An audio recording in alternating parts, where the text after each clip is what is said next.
couleuvre des blés, de son nom latin Pantherophis guttatus, est endémique du sud-est des États-Unis. Sa taille varie entre 60 cm et 1,80 m. Son diamètre, lui, peut faire entre 4 et 7 cm pour les plus gros spécimens. Cependant, il existe différents phénotypes. En fonction de la zone géographique et de l'environnement de la couleuvre, les couleurs et les pourtours de ses taches varient, perfectionnant son camouflage, la rendant parfaitement adaptée à son lieu de vie.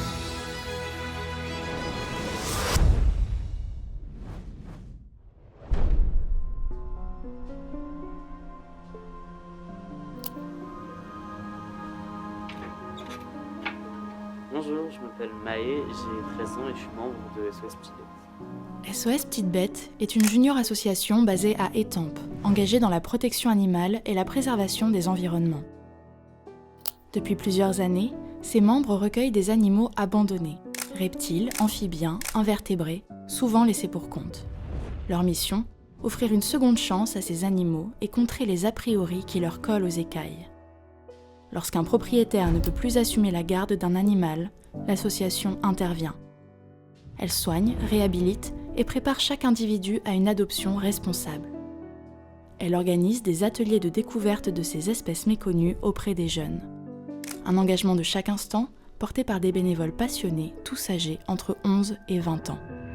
Mon rôle dans l'association, c'est surtout côté créatif. Donc, par exemple, les vidéos, souvent, il y a certains de mes dessins dessus quand ils ont besoin de moi. Là, plus depuis un petit moment. Mais avant, quand j'étais petit, il y avait pas mal de dessins de moi dessus. Et après, je m'occupe aussi des soins aux animaux directement. Donc, je suis dedans, je m'occupe des animaux. Des fois, je passe sur la chaîne comme là. Et je m'occupe aussi du coup de Philo Animaux, donc qui est une série qu'on a fait sur la chaîne où on parle des animaux à travers la philosophie.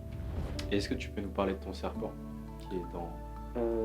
Ouais, carrément. Mon serpent, du coup, il est juste là. Il s'appelle Justin Bridou. Et c'est du coup une couleuvre des blés. C'est une espèce qui aime bien vivre dans des endroits un peu rocailleux. Des fois même dans des cultures directement de blé. C'est pour ça qu'on les appelait serpents des blés. Parce qu'en fait, à l'époque, il y a certaines personnes qui les laissaient aller dans leur champ parce qu'ils tuaient directement les nuisibles. Et du coup, ça pouvait leur permettre d'avoir directement...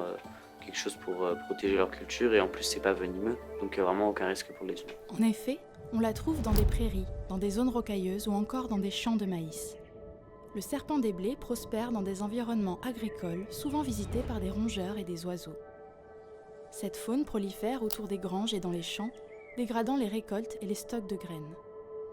Grâce à ses puissants muscles, la couleuvre tue ses petites proies par constriction, les enserrant fermement jusqu'à l'arrêt de la respiration. Les humains s'accommodent donc volontiers de la présence de ce carnivore non venimeux qui régule naturellement la prolifération des nuisibles. Mais la montée des températures due au réchauffement climatique modifie la répartition des espèces et bouleverse les cycles biologiques. Dans les régions les plus exposées, les épisodes de sécheresse fragilisent les habitats historiques de la couleuvre. D'autres régions deviennent en revanche de plus en plus adaptées à son mode de vie. Sa nature docile en a fait un spécimen de choix pour la domestication par l'homme. Elle est devenue très populaire chez les amateurs de reptiles, notamment en France. Malheureusement, de nombreux propriétaires, inconscients des contraintes qu'un tel animal impose, les abandonnent dans la nature. Il existe donc des régions françaises où la couleuvre des blés prolifère rapidement, notamment en Alsace, où elle n'a aucun prédateur direct. La ponte des œufs survient un peu plus d'1 mois après l'accouplement.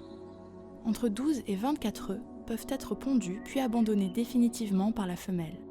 8 semaines plus tard, les jeunes serpents sortent de leur coquille et sont déjà indépendants. Ils vivront entre 6 et 8 ans à l'état sauvage et jusqu'à 22 ans en captivité. Et du coup, c'est quoi ton attachement à ce serpent ? Il n'y a pas eu vraiment d'attachement physique avec lui, enfin en tout cas pour moi personnellement, parce que il n'a pas trop l'habitude d'être manipulé, sorti, tout ça, parce que justement, il a une histoire un peu particulière. C'est un peu compliqué pour le sortir, pour le prendre avec nous, tout ça. Faut quand même que l'histoire qu'il a, elle est plutôt intéressante. Et du coup, j'ai forcément un peu d'attachement à lui par rapport à ce qu'il a vécu, tout ça. Ouais, tu nous racontes cette histoire ? Ouais, carrément. Du coup, son histoire, c'est l'hiver dernier, je crois. Il y a 2 jeunes qui étaient dans un parc et qui l'ont trouvé avec le bout de la queue coupé. Et du coup, ils nous ont appelés. On leur a dit de nous le ramener et ils ont fait quelques heures de route en scooter avec le serpent sur eux pour nous le ramener. Et du coup, une fois arrivé, on a pris soin de lui et tout. Mais en fait, le bout de sa queue est coupé. Il a dû se coincer sous une pierre ou quelque chose comme ça. Et du coup, on a dû prendre soin de lui, tout ça. Et c'est hyper sensible maintenant. C'est pour ça ça qu'on peut pas trop le sortir. Si on touche trop le bout de sa queue, ça peut lui faire mal, tout ça, donc c'est un peu compliqué. C'est quoi l'impact du réchauffement climatique sur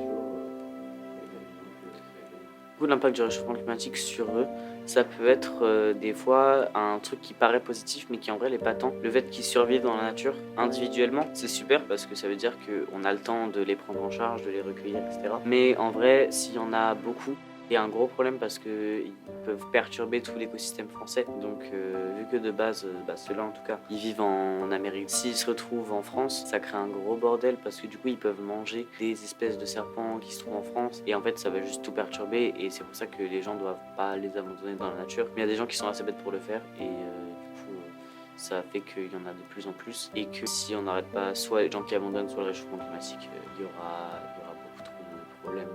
En tout cas dans l'écosystème qu'on a en France. Est-ce qu'il y a beaucoup de serpents comme ça, comme ceux-là en France? Des couleuvres des blés, non, il n'y en a pas beaucoup en France, heureusement du coup, parce qu'ils ne sont pas censés y vivre. Mais en France, on a quand même un bon écosystème avec plus de reptiles qu'on pense souvent. Donc il y a des lézards des murailles, et beaucoup de couleuvres aussi, et quelques vipères. Et aussi c'est interdit du coup de toucher des reptiles dans la nature, en France en tout cas. On n'a pas le droit, c'est vraiment interdit, sauf si ils sont en danger. Mais sinon, on n'a pas le droit de les toucher à la main. Comment on peut soutenir? On fait beaucoup d'ateliers en fait.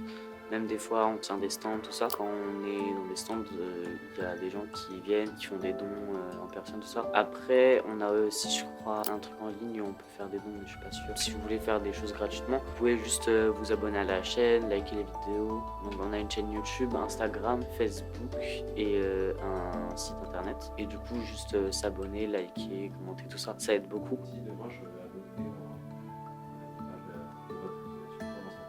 Pour les adoptions, comment ça se passe? Alors souvent c'est pendant des soins aux animaux que on dit aux gens de venir. Du coup les gens viennent, on leur fait signer des papiers, on leur explique l'animal. Ça se passe par message d'abord, il faut qu'ils nous montrent leur installation pour voir du coup si l'animal va être bien traité, etc.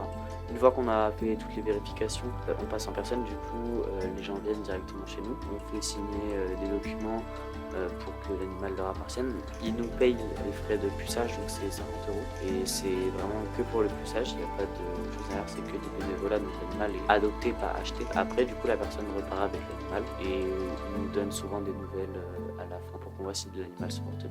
Ok, un message de fin. Du coup, je dirais peut-être juste prenez soin de vos animaux et